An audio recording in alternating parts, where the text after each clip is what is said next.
Hello दोस्तों, welcome back to our YouTube channel Yaadgar trip.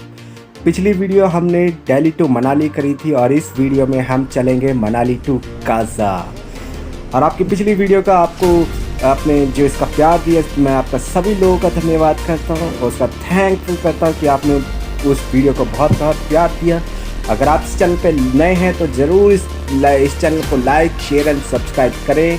और हम चलते हैं सीधा काजा। तो दोस्तों, हमारा जर्नी जो थी सुबह 5:30 बजे शुरू हुई थी। हमारी जो बस थी वो करीब 6 बजे हमारी बस मनाली बस टर्मिनल HRTC के टर्मिनल से निकल चुकी थी, डिपार्चर हो चुकी थी। मैं आपको सजेस्ट करूँगा कि आप अपनी सारी की सारी जो भी टिकट्स हैं वो एक दिन एडवांस से पहले बुक जरूर करा लें, क्योंकि ऑन द स्पॉट जाके वहाँ पे टिकट के साथ आपको सीट मिले ना मिले इस बात की कोई गारंटी नहीं है। सो आप एडवांस से ज़रूर बुक कराएं और पूरे मनाली टू काजा का जो सफ़र है उसका आनंद जरूर लें। ये पहला हमारा स्पॉट था जहाँ पर हमने अटल टनल की तरफ गए थे। हम 6:50 पे वहाँ पे पहुँचे थे और जो हमने नज़ारा देखा था, बाहर तो बस नाम सुना था कि भाई ये 2020 में गया है और प्रधानमंत्री जी ने इसका इनॉग्रेशन किया है। 9 किलोमीटर लगभग ये पूरी 9 किलोमीटर लगभग पूरी टनल है, सिंगल ट्यूब टनल है। बहुत ही हमारे देश के काबिल इंजीनियर ने ये जो टनल बनाया है। मैं बहुत ही ज़्यादा शुक्रगुजार हूँ कि हमारा बहुत टाइम जो है इसमें हमारा बचा है। वरना मनाली का जो कसारी जाने वाला जो रास्ता था वो बहुत ही ज़्यादा लंबा था, पर इसके ज़रिए हमारा रूट बहुत आसान हो गया। तो हम आगे के चलते हैं। हमारा जो रास्ता है काजा की तरफ वो नॉर्थ पोल में जाके हमारा जो है ख़त्म हो जाता है और नॉर्थ पोल में राइट की तरफ हमारा काजा की तरफ जाता है और लेफ़्ट की तरफ जाता है रोहतांग पास के लिए और लेह के लिए। तो हम राइट में मुड़ गए थे।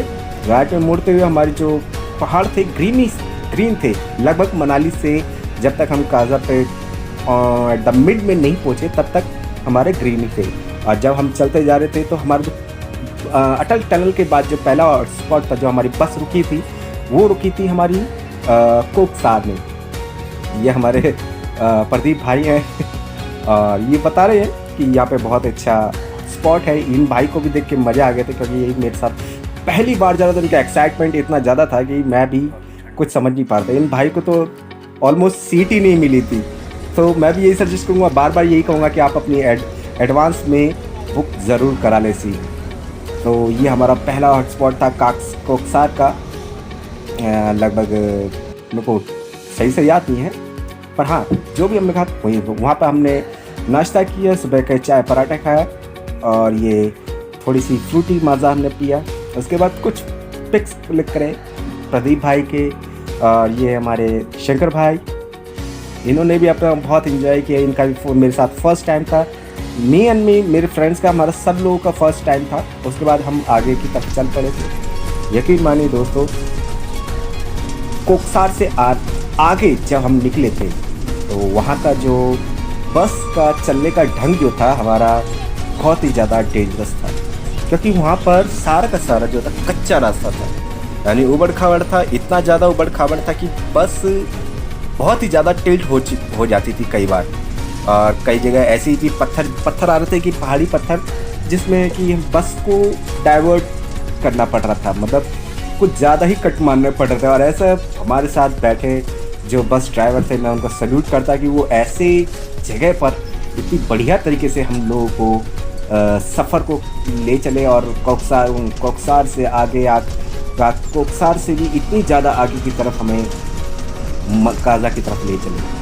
मैं HRTC के सभी उन बस ड्राइवर्स को सल्यूट करता हूँ कि जो ऐसे मौसम में ऐसी जगहों पर मैं आपको डेंजरस बोलूँगा, डेंजरस रोड्स पर ये बस को चलाते हैं। और ये ग्लेशियर था जो हमारे बीच में कोकसार से आगे की तरफ हमने पहले ही देखा। पहला ग्लेशियर हमारा सबसे बड़ा ग्लेशियर ये देखा था, जो कि रोड को ग्लेशियर को काट कर बनाया गया ये सब राजमार्ग था। यहाँ पे पीछे बहुत बड़ा पत्थर भी पड़ा हुआ था बीच में, मुझे सही से याद नहीं है, पर हाँ एग्जैक्टली ये आप देख सकते हैं, बहुत बड़ा पत्थर था।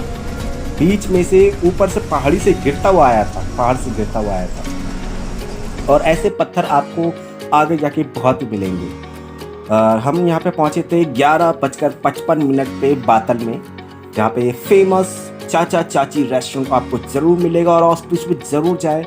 वहाँ के राजमा चावल, ओए होए क्या बात है सर, चाचा चाची के ढाबे में जो राजमा चावल आपने खाएंगे ना, आपको मज़ा आ जाएगा।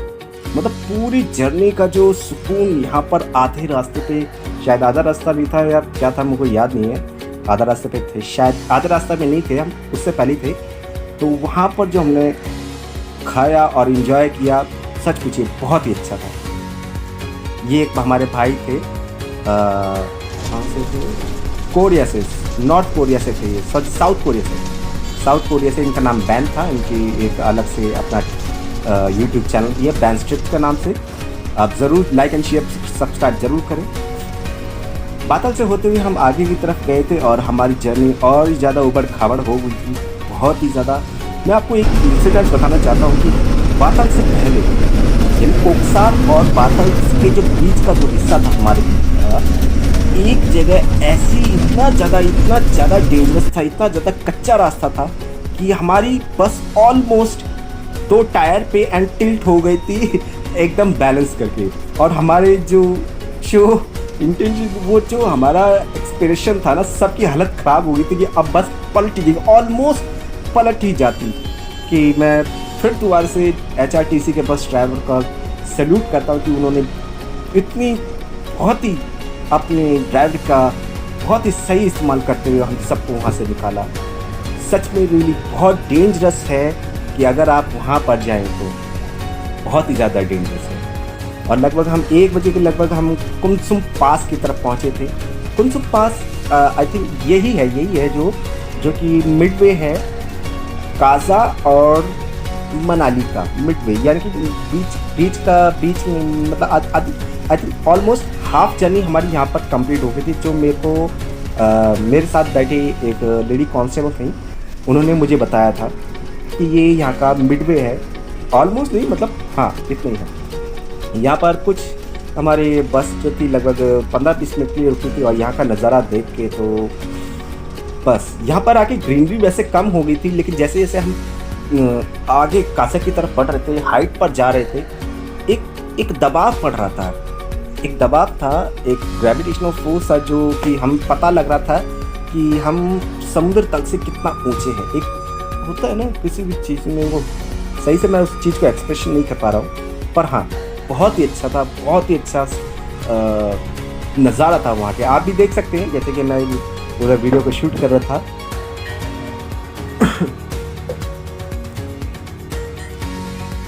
ये मैं हूँ यहाँ पर अपना वीडियो शूट कर रहा था।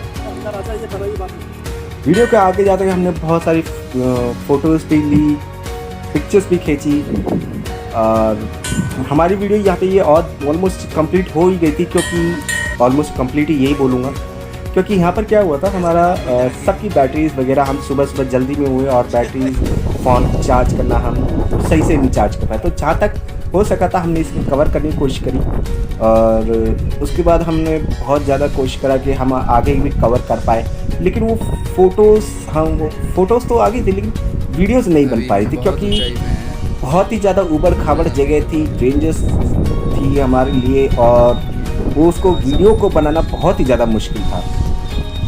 तो यहाँ से निकलने के बाद हम ऑलमोस्ट शाम को 5 बजे लगभग हम काजा पहुँच चुके थे और वहाँ पर जाके हमने ये फ़ोटोज़ क्लिक करके, ये हमारे गेस्ट हाउस के बाहर का है, सामने की तरफ हमारा HRTC का बस स्टैंड था, यहाँ पर हम 5 बजे पहुँच गए थे।